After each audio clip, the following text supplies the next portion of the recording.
Hello everyone, good morning. মোৰ নতুন AB page Sangeeta কুটুম ডেইলি লাইফলৈ আপোনালোকক সকলোকে স্বাগতম জনাইছো। আমি আছো পঞ্জাৱত আপোনালোকক লৈ গৈ আছো আমাৰ ফেমিলি ওয়েলফেয়াৰ প্ৰগ্ৰামলৈ। মমো আৰু মই ওলাই ৰেডি হৈ আছো যিহেতু আমাক নিবলৈ বাছ আহিব। বহুত দুখৰ খবৰ গাইস, আমাক নিবলৈ অহা বাছখন বেয়া হ'ল। কি বেয়া হ'ল ভালকৈ নেজানিছো। আমি সকলোৱে বাছখন ভাল হোৱালৈকে ৱেট কৰি আছো। বনাইছে বাছখন ভালে নহৈছে গাইস। এয়া দিদিজনী দেখিছে, তাই সাউথৰ হয়, ইমান ধুনীয়া হিন্দী গান গায় নহয়, ক'বই নালাগে আৰু। অৱশেষত আমাক বেলেগ গাড়ী এখন পঠিয়াই দিব লগা হ'ল। ফাইনেলি আমি প্ৰগ্ৰাম হ'বলগীয়া ঠাইডোখৰত পালোহি। প্ৰগ্ৰাম আৰম্ভ হৈ আছে যিহেতু ঠাণ্ডা দিন আহি আছে।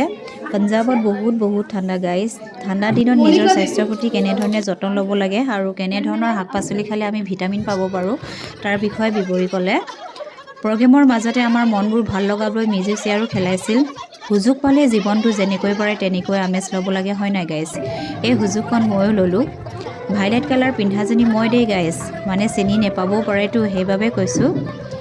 এয়া একেবাৰে শেষৰ ৰাউণ্ড। মই জিকিলোঁ। একেবাৰে শেষত প্ৰাইজ ডিষ্ট্ৰিবিউশ্যন হ'ল।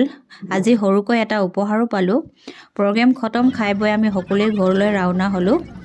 ঘৰত পাই গিফ্টতনো কি দিছে চাবলৈ এক্সাইটেড হৈ আছোঁ। আপোনালোকৰ আগত আনবক্সিং কৰিছোঁ। এয়া ধুনীয়া মৰম লগা কফি কাপ এটা দিছে। ইয়াত ধুনীয়াকৈ লিখি দিছে ফ্লেমিং এৰো ইগলছ বুলি।